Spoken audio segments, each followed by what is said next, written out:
They told you he was a genius, a prophet, an oracle perched on a mountain of cash, divining the future of markets with an almost supernatural clarity. They showed you his face, gentle and grandfatherly, and paired it with headlines of his latest multi-billion-dollar conquest. The implication was always the same. Warren Buffett sees things you don't. He knows things you can't. His mind operates on a different plane, a higher frequency of predictive accuracy that you, the ambitious but earthbound mortal, can only aspire to. And so you try. You consume the news. You listen to the forecasts. You build complex models and chase the phantom of certainty, believing that if you could just get a little bit better at predicting the future, you could replicate his success. This belief, this entire paradigm, is the single greatest deception in the world of wealth creation. It is a carefully constructed myth designed to keep you running on a hamster wheel of activity, forever chasing a horizon that recedes with every step. Because the foundational secret to Warren Buffett's empire, the core programming of his mental operating system, has absolutely nothing to do with being right. It has everything to do with building a system so robust, so powerful, so fundamentally sound that being wrong becomes an irrelevance. The nine-figure mistakes, the billion-dollar blunders, the entire decades where his judgment was proven flawed, they don't matter. They are absorbed, neutralized, and ultimately rendered impotent by the sheer architectural genius of his approach. He is not a better predictor. He is a better architect. While you have been taught to be a financial astrologer, staring at the stars and trying to guess the future, he has been quietly, methodically, building an ark designed from the ground up to withstand a flood of unpredictable chaos, unforeseen events, and most importantly, the torrential downpour of his own human fallibility. This is not a documentary about how to be a better stock picker. This is a deconstruction of an entire psychological operating system for invincibility.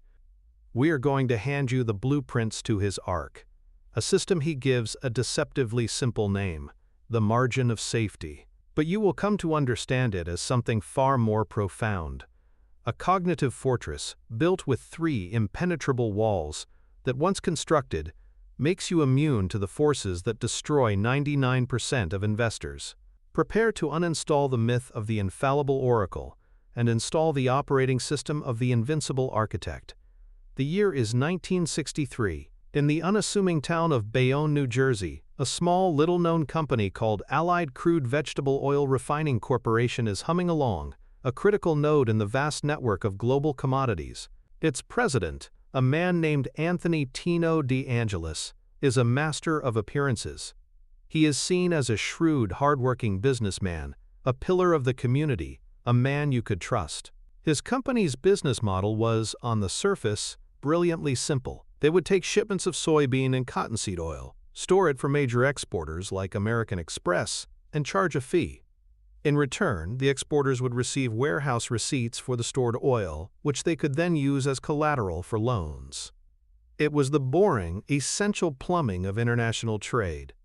But Tino DeAngelis had a secret held in the cavernous steel storage tanks that lined the waterfront. The warehouse receipts he was issuing corresponded to vastly more oil than he actually possessed. At first, it was a small fudge, a little exaggeration to secure a slightly larger loan. But then it grew. He discovered a simple, almost comical trick. He could fill the tanks mostly with water, with only a thin layer of valuable salad oil floating on top. When inspectors came to check, they would dip their testing tubes from the top, find the oil, and sign off on the paperwork. The lie grew from a puddle to a lake, and then to an ocean. By November of 1963, Tino's company had secured over $175 million in loans. That's over $1.5 billion in today's money, backed by phantom oil. He was running one of the largest and most audacious frauds in American history. And one of the companies most deeply exposed, the one whose reputation for trust was on the line for guaranteeing those warehouse receipts, was American Express. The credit card and traveler's check giant, a blue-chip stock, a bedrock institution of American finance. On November 19th, the house of cards collapsed. Allied Crude declared bankruptcy. The news broke that the tanks were full of water. The market, in its infinite wisdom, reacted with pure, unadulterated terror. The world's financial institutions realized they were holding collateral worth pennies on the dollar. A wave of panic selling slammed into American Express stock. Wall Street analysts, the so-called experts, the oracles of finance, declared that the company was facing ruin. The potential liabilities were unknown, but they were surely catastrophic. The stock, which had been trading at over $60 a share just weeks before, began a sickening plunge. It fell to $50, then $45. It bottomed out at $35 a share, a cataclysmic drop of nearly 50%. The consensus was clear: get out, sell. The brand is tarnished, the liabilities are endless, the company is finished. This is precisely the moment where the myth of the genius predictor dies and the reality of the master architect begins. In his small office in Omaha, Nebraska, a 33-year-old Warren Buffett watched this unfold not with panic, but with intense predatory curiosity. He wasn't trying to predict the stock's bottom. He wasn't listening to the chorus of doom from Wall Street. He was asking a different set of questions. He was ignoring the noise and focusing on the machine. His first question was brutally simple. Is the core business, the actual money-making engine of American Express, being damaged by this scandal? He wasn't interested in the stock price. He was interested in the business reality. So he did something the highly paid analysts in New York never thought to do. He left his office and conducted his own on-the-ground investigation. He went to local banks. He talked to the tellers and managers. He asked them, "Are you still selling American Express travelers' checks? Are your customers still using them?" He went to restaurants and hotels. He observed. He asked proprietors, "Are you seeing any drop-off in the use of American Express cards or checks?" Everywhere he went, the answer was the same. The scandal was a Wall Street story, a financial abstraction. For the real-world customer holding a green card in their wallet or a pack of traveler's checks in their pocket, nothing had changed. The brand, the actual psychological contract of trust and convenience with the consumer, was completely unharmed. He then did a second thing. He analyzed the core economics of the traveler's check and credit card businesses. He realized that American Express had a powerful float. They collected money from customers up front for traveler's checks and only paid it out later, getting free use of billions of dollars in the meantime. This was a financial moat, a river of cash that was completely unaffected by the salad oil fiasco. So he had his answer. The fundamental business was sound. The brand was intact. The economic engine was powerful. Now for the second, crucial question: what is the company actually worth? He did the math. He calculated the company's earnings power from its core businesses, completely ignoring the noise from the scandal. He then made a conservative estimate of the maximum possible losses from the fraud. Even in a worst-case scenario, he concluded that the intrinsic value of the business, its true underlying worth, was at least $65 per share. The market, in its panic, was offering to sell him this $65 asset for $35. This is the moment of truth. This is the activation of the Ark Builder's operating system. The Wall Street astrologers were looking at the stormy skies, the scandal, the panic, the falling stock price, and predicting endless rain. Buffett was looking at the structural integrity of the ship. He saw that it was sound, and the market was offering to sell it to him for half of what it was worth. This massive gap between the price and the value was his margin of safety. It was his buffer against being wrong. What if his loss estimates were off? What if the scandal was a bit worse than he thought? It didn't matter. The 55% discount he was getting provided an enormous cushion.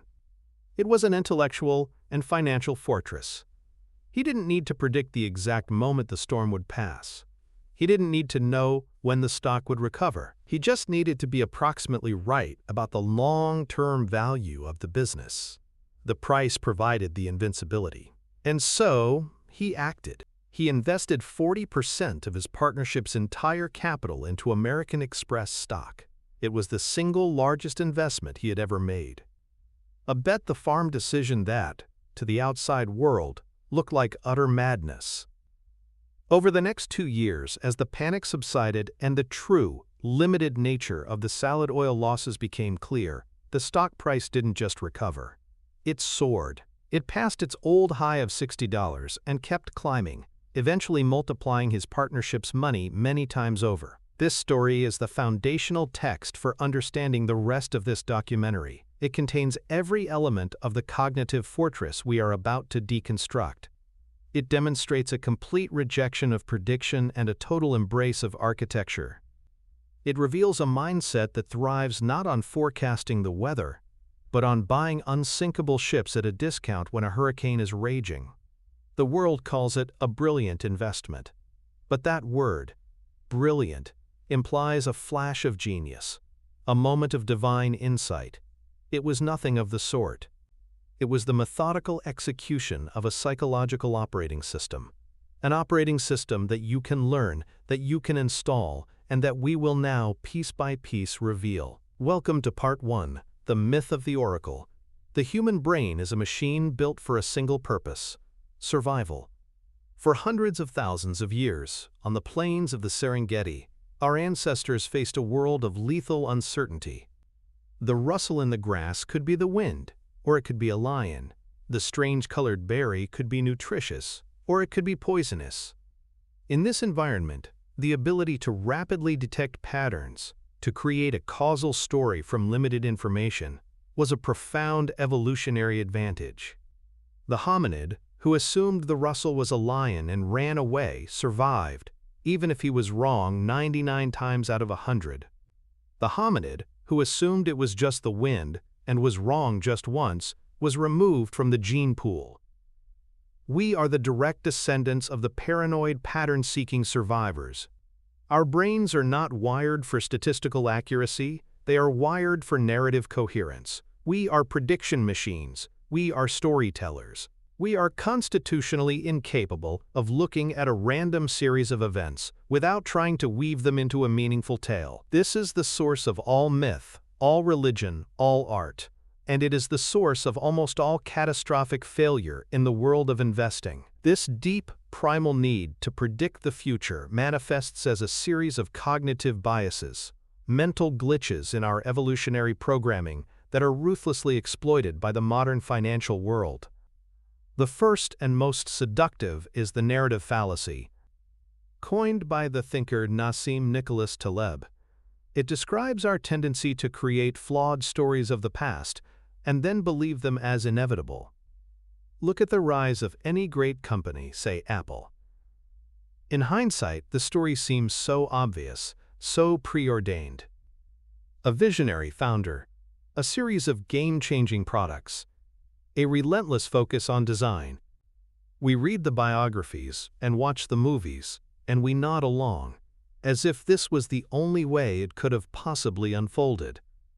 We forget the near bankruptcy in the 1990s. We forget the countless product failures, the internal power struggles, the sheer dumb luck that played a role. The messy, chaotic, unpredictable reality is laundered into a clean, simple, and deeply misleading story. This matters because these cleaned-up stories of the past become the basis for our predictions of the future. We look for the next visionary founder, the next game-changing product, believing we can spot the pattern in advance. The financial media is a multi-billion-dollar industry built almost entirely on servicing this fallacy. Every day, it bombards you with stories. The market went up today because of positive inflation data. This stock fell because the CEO made a controversial statement. These are almost always post hoc rationalizations, simple stories slapped onto complex, random events. There is no way to know the millions of individual reasons why millions of people bought or sold on a given day, but to say we don't know is unsatisfying to our narrative-hungry brains, so we invent a reason, and we start to believe our own inventions. This addiction to narrative makes us vulnerable to the second major glitch, the overconfidence bias. Because our stories of the past seem so coherent, we develop an exaggerated faith in our ability to predict the future. Study after study has shown that humans are chronically and often dangerously overconfident in their own judgments. A famous experiment asked a group of fund managers to predict the direction of the market over the next month. They were also asked to rate their confidence in their own prediction. The results were stunning. There was absolutely no correlation between their confidence and their accuracy. The most confident predictors were just as likely to be wrong as the least confident. Yet they continue to make predictions, and we continue to listen to them. We mistake confidence for competence. The smooth-talking analyst on television, with his sharp suit and his precise price target, triggers the part of our brain that wants to believe in certainty. He is the modern-day shaman, interpreting the digital entrails of the market and telling us a story we want to hear. He is selling a drug, the drug of certainty, and we are eager addicts. Finally, there is the most insidious glitch of all, confirmation bias. This is our brain's tendency to seek out and favor information that confirms our pre-existing beliefs, and to ignore or discredit information that contradicts them. If you believe a certain stock is going to be a huge winner, you will subconsciously start to filter reality through that lens. You will click on the positive news articles. You will dismiss the bearish analyst report as the ramblings of a fool. You will interpret ambiguous data in the most favorable light. Your mind is no longer an objective analysis tool. It has become a lawyer, hired by your ego, whose only job is to build a case for your initial conclusion. You are no longer investing, you are validating. This toxic trinity of biases, the narrative fallacy, overconfidence, and confirmation, creates a perfect storm of self-delusion. It turns the aspiring investor into a sleepwalker, navigating a minefield while dreaming of a promised land. They believe they are making rational, data-driven decisions, when in reality they are merely acting out the scripts of stories they have told themselves. They are not engaging with reality, they are engaging with their own mental projections of reality. This is the psychological prison that traps 99% of market participants. Warren Buffett's first and most profound act of genius was not in picking stocks, but in recognizing the existence of this prison. He understood, at a fundamental level, that his own brain was just as flawed, just as susceptible to these biases as anyone else's. He knew that he was not, and could never be, a reliable oracle. His intelligence was not in having a better crystal ball, but in knowing that all crystal balls are broken. This profound intellectual humility is the bedrock of everything that follows. It is the realization that trying to be a better predictor is a loser's game. The only winning move is to refuse to play. The only path to success is to design a system and architecture that does not depend on prediction for its survival. A system that acknowledges the certainty of storms and focuses only on building an unsinkable ship. This brings us to the central metaphor of our documentary, The Architect versus the Astrologer. The vast majority of the financial world, from the individual day trader to the multi-billion-dollar hedge fund, operates as a collective of financial astrologers. They study the charts, the economic data, the geopolitical tea leaves, all in an attempt to divine the future. Their language is the language of prediction. We forecast GDP growth of 2%. Our year-end price target for the S&P 500 is 5,000. We believe this technology will be the next big thing. They build their entire professional existence on the pretense of knowing what is to come. Their business model is to sell these predictions to a public desperate for certainty. They are masters of the narrative, weaving compelling stories about why their particular divination is the correct one. But at its core, it is a sophisticated form of fortune-telling. And like all forms of fortune-telling, it is destined to fail, because the future is a complex adaptive system that is fundamentally and irreducibly unpredictable. There are too many variables, too many feedback loops, too many unknown unknowns.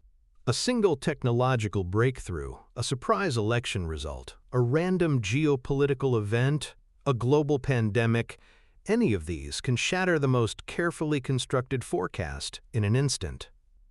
The astrologer's response to this inherent uncertainty is to build more complex models. They hire PhDs in physics and mathematics to engage in what Buffett derisively calls high-tech praying. They believe that with enough data and enough processing power, they can tame the randomness and bend the future to their will. This is a fallacy. Adding complexity to a forecast does not make it more accurate. It often just makes it more fragile. It creates more potential points of failure, more assumptions that need to be correct.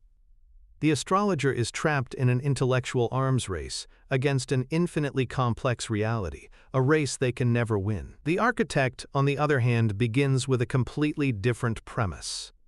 The architect accepts the future's unpredictability as a foundational law of nature, as certain as gravity. He wastes no cognitive energy trying to forecast the precise path of the next hurricane. Instead, he dedicates all of his effort to a single question. How do I design a structure that can withstand any storm, even one whose force and direction I cannot possibly know in advance? The architect's language is not the language of prediction, but of resilience, of durability, of structural integrity. He is not concerned with what the market will do next week, next month, or next year. He is concerned with one thing and one thing only: owning assets so robust and owning them at a price so advantageous that he can comfortably endure and even profit from the inevitable storms of market volatility and human error. This is not a passive philosophy. It is an active, disciplined, and deeply intellectual process of stress-testing reality. The architect is not a blind optimist. He is a hyper-realist. He assumes that chaos is the default state of the world. He assumes that his own analysis will be flawed. He assumes that the management of the companies he invests in will make mistakes. He assumes the worst, not out of pessimism, but out of a profound commitment to survival. The astrologer seeks to be right,